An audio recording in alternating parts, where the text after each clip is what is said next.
Economía política. La competencia perfecta.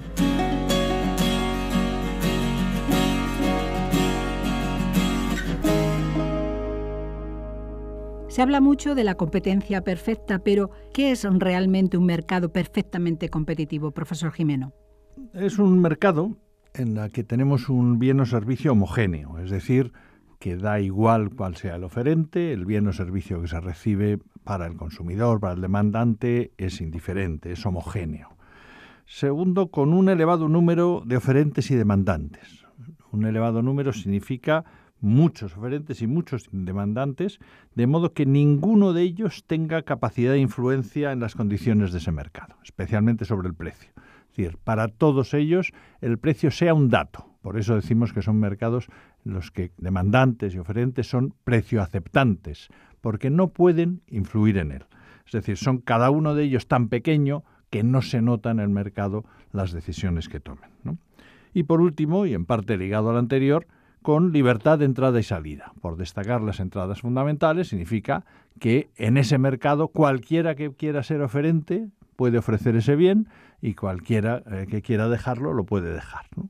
Sin duda, un mercado de competencia perfecta, tal como se estudian los modelos teóricos, requiere bastantes más condiciones, todavía más difíciles que estas, pues perfecta información, por ejemplo, y transparencia, pero lo que significa es que estamos hablando de unos mercados en los cuales vamos a estudiar teóricamente cómo se comportan la oferta, la demanda, las empresas, los consumidores, los demandantes, para ver el juego de mercado a dónde llevaría si funcionara perfectamente. Luego, desgraciadamente, concluiremos que no existe tal industria o mercado perfectamente competitivo. En un mercado de competencia perfecta, ¿cuál es el nivel óptimo de producción? La regla general para cualquier productor es el nivel óptimo aquel que maximiza el beneficio. Suponemos que toda empresa, toda institución intenta maximizar el beneficio y, por lo tanto, lo que va a buscar es qué producción, con las condiciones de mercado que tiene, y esto valdría para cualquier condición de mercado, le produce más beneficio, ¿no? Primera dificultad que tenemos, diferenciar entre beneficio contable, es decir, el que se usa habitualmente, tal empresa ha tenido tales beneficios, mi empresa me da tantos beneficios, con el beneficio económico, tal como se utiliza en el lenguaje de la teoría económica, ¿no? ¿Por qué? Porque en el beneficio contable solo se tienen en cuenta los costes explícitos, los costes en dinero, por así decirlo. En cambio, en teoría económica tenemos en cuenta todos los costes. Los costes implícitos son tan importantes como los explícitos, ¿no? ¿Qué son los costes implícitos? Pues todos los ingresos perdidos, ¿no? Esto es muy frecuente, por ejemplo, en empresas familiares, ¿no? Decimos, nos va muy bien porque nos da tanto. Y decir, bueno, pero estás utilizando unas instalaciones, a lo mejor, que es un local que es tuyo y que podrías alquilar, y la mano de obra de toda la familia, ¿no? Los mayores durante la semana, los menores incluso los fines de semana, qué sé yo. Todo eso, si lo contabilizaras como trabajo empleado en otro sitio, te daría unos ingresos. Este ejemplo nos sirve para entender lo que son los costes implícitos. Es decir, a lo mejor esa empresa familiar no contabiliza como costes, y debería, los salarios, los alquileres que está imputando, etcétera, pero desde la perspectiva económica, si hablamos de eficiencia, tenemos que tener en cuenta todos los costes, los explícitos y los implícitos, ¿no? Desde esta perspectiva, repito, contando que hablamos de unos beneficios en sentido económico, de costes implícitos y explícitos, la regla general que maximiza beneficios es siempre la misma. El punto, casi siempre, ya matizaremos, el punto donde se igualan el coste marginal y el ingreso marginal. Entonces aquí ya normalmente el oyente dice, vaya por Dios, ya empezamos a hablar en jerga económica, ¿no? Bueno, la verdad es que es un concepto bastante elemental, ¿no? Yo voy aumentando la producción hasta alcanzar el punto óptimo, el que me da el máximo beneficio. ¿Y qué es lo que voy haciendo? Pues como hemos dicho muchas veces, calculando en el margen. Es decir, si produzco una unidad más, ¿cuánto van a aumentar mis costes? ¿Cuánto van a aumentar mis ingresos? Si aumentan más mis ingresos que mis costes, me compensa producir más, ¿no? Parece evidente. Entonces, como por aquello de parecer que sabemos algo, los economistas decimos que a lo primero le llamamos ingreso marginal y a lo segundo coste marginal, pues lo que voy comparando es el ingreso marginal, el ingreso de la nueva unidad que voy a producir, con el coste marginal, el coste de la nueva unidad que voy a producir. Mientras el ingreso marginal sea mayor que el coste marginal, me compensa, aumentar la producción. Y la voy aumentando. Previsiblemente, si la productividad marginal es decreciente, como sabemos, como regla general, eso significará que llegará un punto en el que el coste marginal será mayor que el ingreso marginal, ¿no? Entonces diré, ya no me compensa. ¿Y dónde me he parado? Pues precisamente donde se han igualado. Es decir, mientras era mayor ingreso marginal que coste marginal, yo iba aumentando la producción, cada vez menos diferencia, cada vez menos, de repente no hay diferencia, y al siguiente paso ya aumentaría más el coste que el ingreso, luego ya no me compensa, ya el beneficio empezaría a disminuir. Esa es un poco la regla que, repito, pues utilizamos esa expresión, primero porque para las formulaciones matemáticas es útil, pero porque si se recuerda bien el concepto de ingreso marginal y coste marginal, pues es muy fácil de simplificar la regla, ¿no? En competencia perfecta, como sabemos que el ingreso marginal es igual al precio, es decir, cualquier unidad que venda yo más, ¿cuánto voy a ingresar de más? El precio del producto, porque todas las unidades se venden al mismo precio, pues lo que voy comparando es el precio con el coste marginal. ¿Cuánto me cuesta producir la próxima unidad? Si el precio es mayor, me interesa; si el precio no es mayor, no me interesa. ¿Y ello garantiza el máximo beneficio para la empresa? Más exactamente, la mejor posición, ¿no? Puede ser el máximo beneficio, pero puede ser también la mínima pérdida. Depende de la situación en la que estemos, ¿no? Porque ingreso marginal y coste marginal lo que me ha comparado es la producción de la última unidad, ¿no? Pero para saber si tengo beneficios, lo que tengo que comparar son los ingresos totales con los costes totales. Tengo beneficios, sabemos si los ingresos son mayores que los costes, o si lo ponemos por unidad, el ingreso medio en relación con el coste medio, ¿no? Sabemos que si el precio, estamos en competencia perfecta, es igual a ingreso medio, por lo tanto, si el precio es mayor que el coste medio, que lo que como media me cuesta producir ese producto, pues obviamente tengo beneficios; si es menor, tengo pérdidas, ¿no? Si es igual a cero, equilibrio.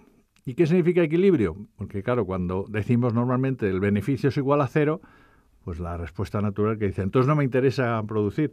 No, recordemos que estamos con todos los costes incluido el beneficio normal. O sea, al decir que el beneficio es igual a cero, lo que en el fondo decimos es, hay el beneficio normal del mercado, no hay un beneficio extraordinario. Y cuando decimos, en teoría económica, que hay beneficios, significa que es que hay beneficios extraordinarios por encima de lo normal y que van a tener un efecto de atracción, ¿no? Por otro lado, ¿puede haber pérdidas? Es decir, hombre, si está en pérdidas tampoco le interesa producir. Pues a corto plazo puede que sí. Aquí es importante recordar la distinción entre costes fijos y costes variables, ¿no? Recordemos que a corto plazo yo tengo unos costes fijos que voy a tener que pagar incluso aunque no produzca nada. Tengo, qué sé yo, unos alquileres, unos intereses que pagar, unos salarios probablemente que pagar, etcétera. Y de alguna forma son costes a corto plazo irrecuperables. Yo los tengo que pagar en todo caso, produzca o no produzca. ¿Eso qué significa? Que aunque cueste muchas veces, la decisión de nuevo la tomamos en el margen. Es decir, esos costes irrecuperables ya no entran en la decisión. Poniéndonos en el lenguaje común, pues muchas veces es decir, ¡ay, me viene fatal, pero como he pagado la entrada, pues ya tengo que ir! Bueno, ese es un coste que ya lo tienes, pues ahora busca tu máximo bienestar. Y si no te apetece ir, pues no vayas, porque total, el coste ya lo tienes. Bueno, pues es un poco esa misma idea, ¿no? Lo irrecuperable del coste fijo hace que a mí la decisión de producir o no la ligue a los costes variables. Es decir, si yo produzco mesas, pongamos por caso, pues ¿qué necesito de madera, de clavos, de cola, de herrajes, de lo que sea? Más mano de obra, más energía. Y por cada mesa que produzco, ¿cuánto tengo que poner de madera, clavos, etcétera? Si luego voy a recuperar por lo menos eso, pues entonces me compensa. Si no recupero al menos eso, es que es mejor estar cerrado, ¿no? Porque los costes fijos los tengo en cualquier caso. Normalmente, ¿qué pasará? Que recupere esos costes variables y un poquito más. Bueno, pues ese poquito más me ayuda a pagar algo de parte de esos costes fijos que tengo en cualquier caso, ¿no? Entonces, ¿cuál sería el punto de cierre donde efectivamente cierro la empresa? Cuando ni siquiera cubro los costes variables, porque recuerdo, los fijos son irrecuperables, ¿no? ¿A largo plazo qué pasa? A largo plazo puedo variar los costes fijos. Como sabemos, a largo plazo, por definición, no hay costes fijos, todos son variables. Luego, lo que necesito es cubrir todos los costes a largo plazo, porque todos son variables, y ahí sí, ya que se produce, que se cierre y que haya empresas que abandonen el mercado. ¿Y qué consecuencias tiene ese comportamiento para el conjunto de la economía? Pues como hemos visto, si hay pérdidas, algunas empresas empiezan a ir del mercado. ¿Eso qué significa? Que la oferta total, que es la suma de las pequeñas ofertas de las miles de empresas que hay en cada sector, empieza a decrecer porque hay menos oferentes. Recordemos que detrás de la oferta, uno de los factores que estaban es el número de oferentes, ¿no? Entonces, al decrecer la oferta, sube el precio y eso hace que empiece a ser un poquito menos importante la pérdida para todas las empresas y acaban llegando a un beneficio igual a cero. En el momento en que el beneficio es igual a cero, es decir, el beneficio normal de la economía, ya la gente no se va, ya está contenta, digamos, en el sector porque obtiene los mismos beneficios que normalmente obtendrá en cualquier otro sector. Por el contrario, si estuviéramos en una situación de beneficios extraordinarios, es decir, de beneficios económicos positivos, ¿eso qué significa? Que otros oferentes dirían, uy, en ese sector hay mucho más beneficio que en otros, y entonces entrarían en ese mercado. Como hay libertad para entrar, significa que pasaría aquí al revés, la oferta aumenta, la mayor oferta hace que los precios empiecen a bajar y poco a poco vayan desapareciendo esos beneficios extraordinarios, ¿no? ¿Qué significa? Que a largo plazo, en competencia perfecta, con libre entrada y salida, etcétera, todos los sectores encontrarían el equilibrio produciendo de la forma más barata posible, sin beneficios extraordinarios y vendiendo al precio más barato posible, ¿no? Eso lleva a decir que el mercado de competencia perfecta garantiza la máxima eficiencia, ¿no? ¿Qué es lo que ocurre? Pues que cualquier cambio provocará incentivos adecuados para moverse. Si empieza a haber un sector que decae la demanda, por ejemplo, pues entonces habrá pérdidas y se irán de ese sector. Y si empieza a haber beneficios extraordinarios en otros sectores porque hay cualquier moda o innovación, pues sin duda atraerá nuevos, ¿no?